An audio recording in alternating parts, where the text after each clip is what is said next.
If she betrays you, there's only one response that protects your dignity, your peace of mind, and your future. You walk away with strength, not anger.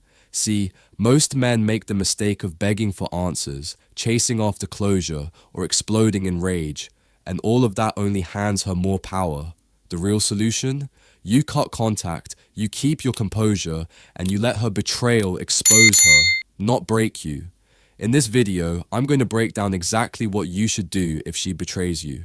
Not the weak, emotional reaction most men fall into, but the strong, intelligent, self-respecting response that not only saves your dignity, but also transforms your life.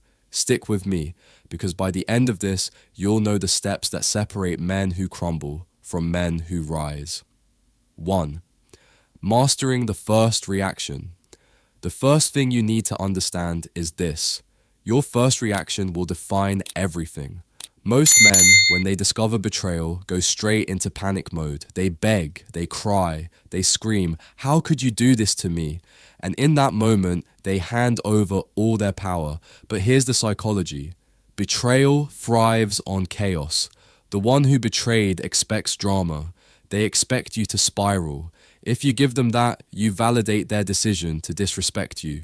Instead, the strongest move you can make is this. Pause. Do nothing rash. Breathe. Step back.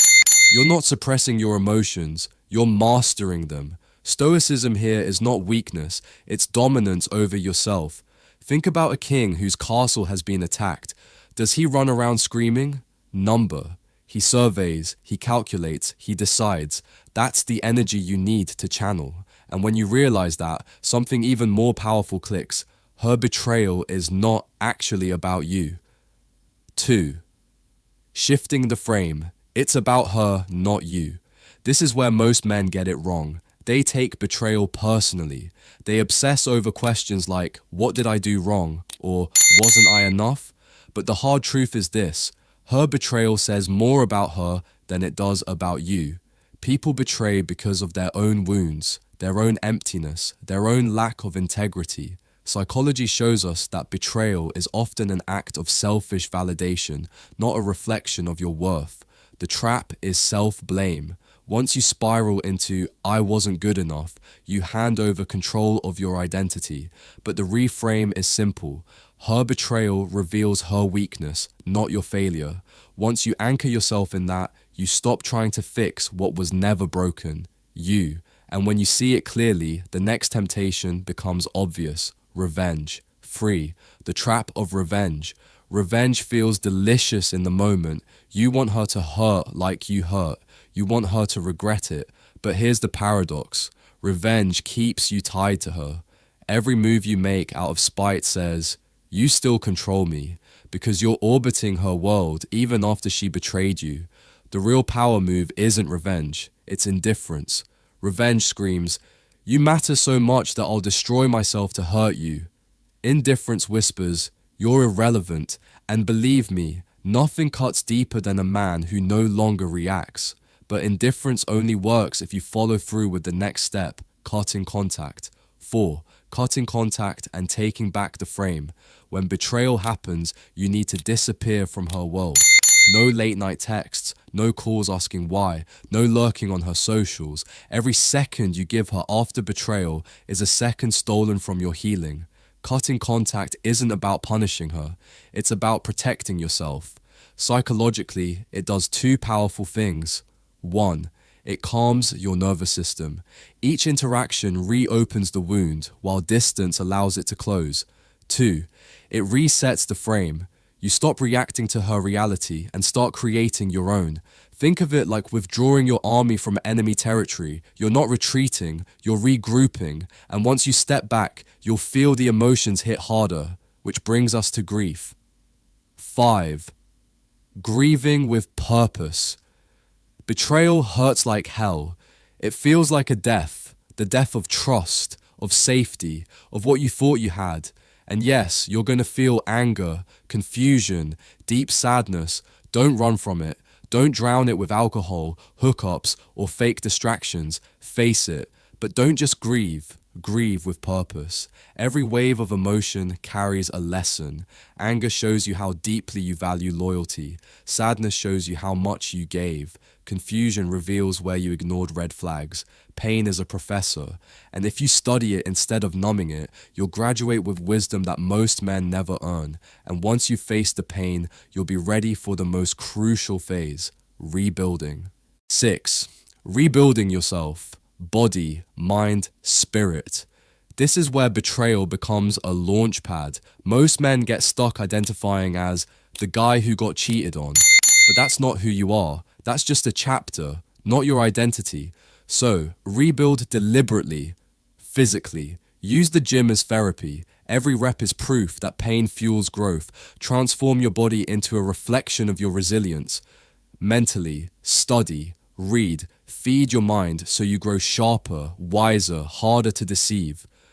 Emotionally, reconnect with your core identity. Who were you before her? What dreams did you abandon? Bring them back. This isn't just healing, it's reinvention. And as you evolve, something else naturally follows. Stronger boundaries. 7. Redefining your boundaries. Here's where most men fail. They move on, but they move on blind. They don't redefine what they will and won't tolerate. That's why they repeat the same cycle. But betrayal gives you a gift: clarity. You now know exactly what disrespect looks like. Use that knowledge to set iron boundaries. Ask yourself, what will I never allow again? Secrecy with phones, emotional manipulation, laziness in effort. Boundaries aren't walls, they're filters. They don't shut love out, they keep betrayal out. And when you enforce them without hesitation, you'll never face the same wound twice. And once your boundaries are set, betrayal itself starts to look different. It becomes an advantage. 8. Turning betrayal into power. Surviving betrayal changes you, but using betrayal transforms you. When you've been cut and healed, you carry scars that sharpen your intuition. You walk into future relationships more discerning, less naive, more grounded. And women sense it. They feel when a man has been through fire and come out steel. It makes you magnetic, not because you're bitter, but because you're wise. That's the hidden advantage. Betrayal can either leave you broken or make you unshakable. And when you look at it that way, you realize something even more radical. Her betrayal actually freed you. As painful as it is, betrayal is a revelation. It strips away illusion and shows you the truth about who she really is. Think about it. Had she not betrayed you, you might have wasted years investing in someone unworthy. She exposed her character early, saving you from a bigger collapse later. So, instead of seeing it as the end, see it as liberation. She didn't break you, she revealed herself. And in doing so, she gave you the chance to walk away, rebuild, and find something real. That's not loss, that's freedom. So here's the challenge I'll leave you with. If she betrayed you, don't just survive it, master it.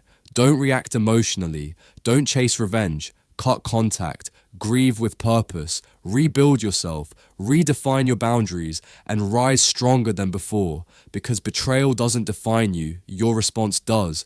So ask yourself, will you let her betrayal break you or build you?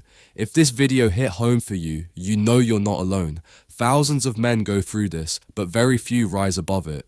If you want to be one of those men, subscribe to Kelley Facts right now. Hit that like button, drop a comment sharing your story, and share this video with a brother who needs to hear it.